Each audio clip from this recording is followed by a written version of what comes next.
Rebeca levantou do sofá e foi até a porta para receber a visita. Mas ao abri-la, não havia visita. Não havia ninguém. Surpresa e pensativa, ela retornou ao sofá, porém antes mesmo de se ajeitar.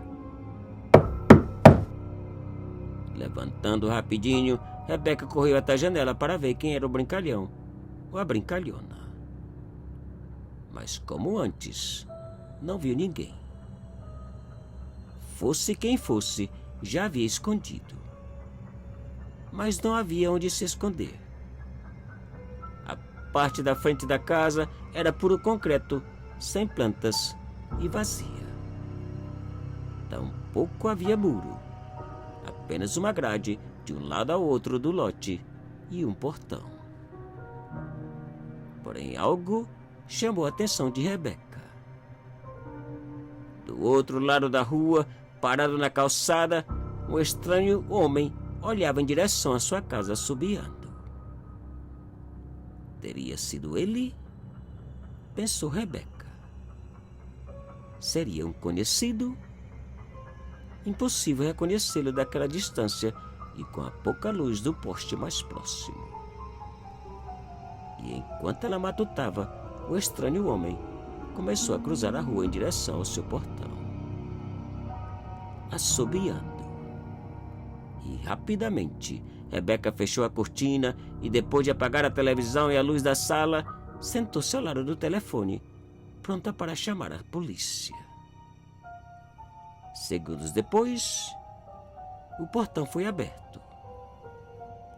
Rebeca podia ouvir assustada as passadas do estranho homem em direção à sua porta. E outra vez. Rebeca perguntou quem era, mas ele não respondeu. O medo aumentava. Escondida no escuro da sala, podia ver a sombra daquele estranho parar em frente ao vitrô da janela, assobiando. Assobiando e com a cara encostada no vidro, tentando ver o lado de dentro. E assobiava. E olhava. Não suportando mais o medo, Rebeca chamou o número de emergência e, depois de contar do estranho homem em voz baixa, pediu ajuda e desligou. 3 blocos dali, o policial Marcos dirigia tranquilamente sua viatura quando recebeu um direto pedido da operadora Ana para que fosse em socorro de Rebeca. E sem perda de tempo, ele acendeu as luzes e saiu naquela direção.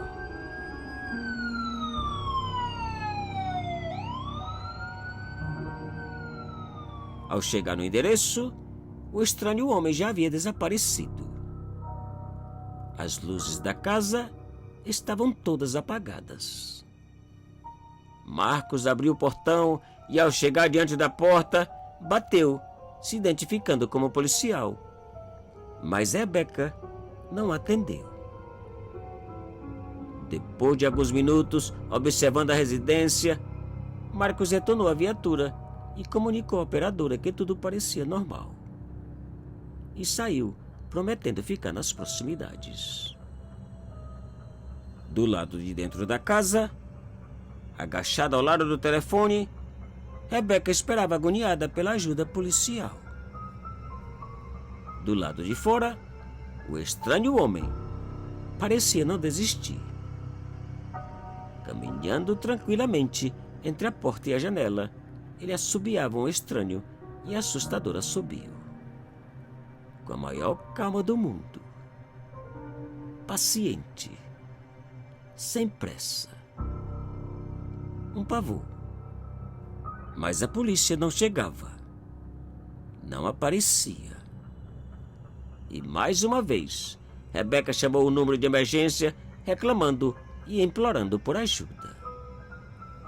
Do outro lado da linha, parecendo não acreditar na situação, a operadora continuava a pedir por calma e paciência. E naquele instante, o estranho homem arrombou a porta e entrou. e a ligação foi desconectada. E tudo acabou. Pertinho dali, Marcos ouviu um estranho apelo da mesma operadora, pedindo ajuda imediata para o endereço de Rebeca. Extrema emergência, dizia a operadora. E mais uma vez, ele acendeu as luzes e acelerou o máximo que podia naquela direção. Agora, já parado na esquina do lote, Marcos esperava por reforço, ao mesmo tempo que observava a casa de Rebeca. Não conseguia ver nada. Como da primeira vez, a casa estava escura e silenciosa. Nada de anormal parecia acontecer. E enquanto esperava com a pistola na mão, um vizinho observava o que acontecia da sua janela. E minutos passaram. A situação continuava igual. Nenhum sinal do homem ou de Rebeca. E ao notar a presença do vizinho na janela, Marcos cruzou a rua para perguntar quem vivia naquela casa. Ninguém. Está abandonada por mais de 5 anos, disse o vizinho. Desde que a dona foi violada e assassinada, acrescentou ele. Marcos não podia compreender o que ouvia. Quem chamou a operadora? Pensava preocupado. E depois de vários minutos esperando por reforço que não aparecia, Marcos resolveu checar a residência sozinho. Pela janela, ele podia ver a sujeira e o estado de abandono do interior da sala. Os poucos móveis que haviam ficado para trás se encontravam cobertos de poeira ou quebrados. O vizinho parecia ter razão. Não havia nenhum sinal de vida naquela casa. Marcos, mais confuso que antes, retornou à viatura e, chamando a central, pediu a confirmação do endereço da emergência. Do outro lado da linha, uma outra operadora perguntou de que emergência se tratava. Da senhora Rebeca, respondeu Marcos. E depois de ouvir que nenhuma das operadoras tinha conhecimento de tal emergência, Marcos permaneceu em silêncio, sem ação e pensativo. Pela manhã, ao comentar do que havia passado com os colegas policiais, todos negaram ter ouvido a tal chamada de emergência. Marcos não podia entender. Inconformado com aquela situação inexplicável, ele resolveu investigar sobre o assassinato ocorrido naquele endereço. E, para seu susto, um assassinato de uma senhora havia acontecido anos atrás e arquivado como negligência policial. Segundo o reporte, a operadora em serviço havia feito pouco caso das chamadas e das súplicas de uma pobre vítima chamada Rebeca. Violada e assassinada no interior da sua casa. Uma vergonha dolorosa que resultou em uma ação judicial contra o departamento policial local. Um vexame imperdoável. Mas o mais intrigante é que a operadora, por constrangimento, culpa ou peso de consciência, havia se suicidado poucos meses depois do assassinato. Uma operadora cujo nome era o mesmo da operadora que havia pedido ajuda de Marcos. Ana.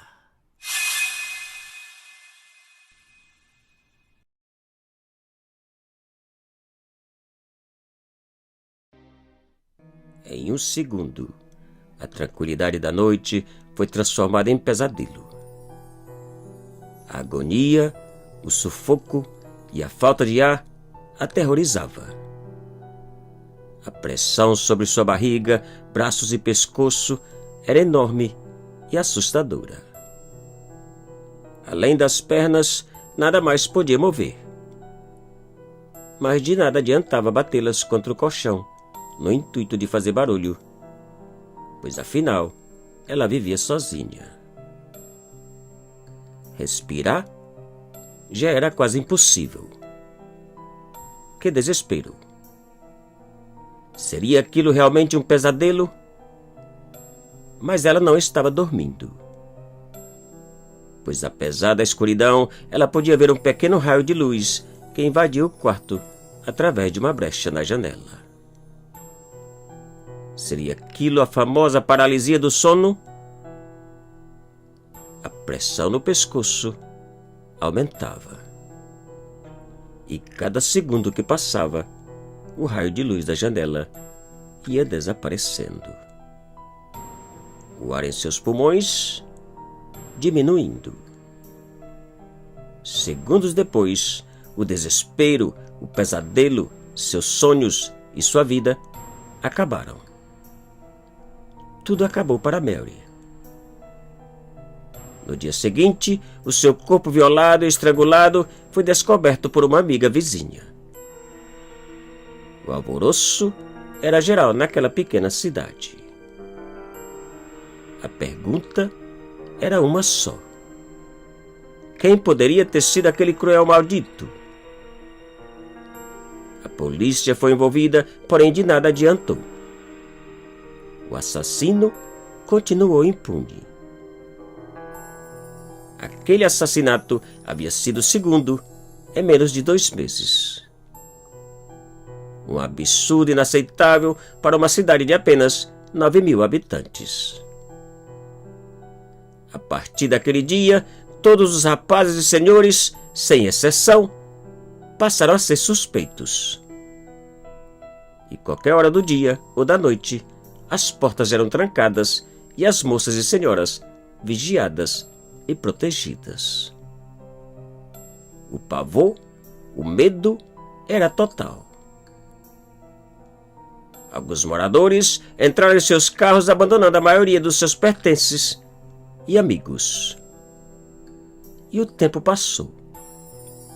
Nada da polícia encontrar o culpado.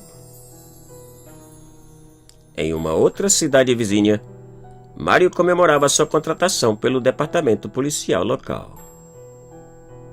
Tudo era alegria para ele e sua esposa. 25 anos de idade e casado há menos de um ano, ele não podia conter o otimismo com relação ao futuro. O sonho começava a ser realizado. E meses passaram. 2 anos depois, a felicidade de Mário foi bruscamente interrompida. Enquanto fazia uma ronda pela cidade, sua esposa era violada e estrangulada em sua própria casa. Que pena! Que dor! O departamento policial colocou à sua disposição toda a ajuda e apoio possível. Encontrar o assassino seria a maior prioridade de todo o departamento, prometeu o delegado. Porém, os meses passaram sem que nenhum culpado fosse encontrado. O assassino seguia livre. Vários anos depois, o assassinato da esposa de Mário parecia haver sido esquecido. Até aquele momento, nenhuma pista do assassino havia sido encontrada. Mário, ainda solteiro, havia comprado uma enorme casa, poucas milhas da cidade, em um terreno de aproximadamente 10 alqueires. Sozinho e sem vizinhos.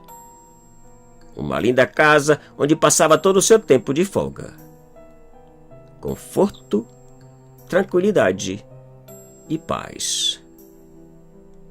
Porém, uma certa noite, enquanto descansava assistindo televisão em seu quarto, uma mulher vestida de branco apareceu em sua porta, olhando para ele em silêncio. Depois de alguns segundos, e sem dizer uma palavra, ela virou as costas e desapareceu na escuridão do corredor. Assustado, Mário pulou da cama, buscou por aquela mulher por toda a casa, mas ela não estava. Ao passar pelo banheiro, notou algo no espelho que lhe fez estremecer. No meio dele se encontrava escrito em letras brancas um único e pequeno nome: Mary. Depois daquele instante de susto, Mário retornou ao seu quarto pensativo. Que significava aquele nome? Quem era Mary? E nada mais passou naquela noite. No dia seguinte, depois do trabalho, retornou à sua casa para deparar com os móveis todos revirados e aquele mesmo nome escrito no banheiro: Mary. Daquele dia em diante, Mário já não teve paz. Durante o dia, tudo era revirado e quebrado por toda a casa. À noite, além do barulho e a quebradeira, sua coberta era seguidamente puxada, sem deixá-lo dormir. Um tormento. O cansaço e o estresse foi notado pelo chefe e companheiros de trabalho. E depois de uma visita ao médico, ele foi afastado para que pudesse descansar e recuperar-se. Mas de nada adiantou. O tormento continuou. Uma semana depois, o chefe policial foi visitar a Mário e, para sua surpresa, o encontrou no meio de uma bagunça total. Irreconhecível. Falando sozinho e repetindo sem parar a história de vários assassinatos cometidos por ele anos atrás. Nome por nome, incluindo o da sua esposa. Mas o mais estranho era que Mário não parava de pedir perdão a uma mulher chamada Mary.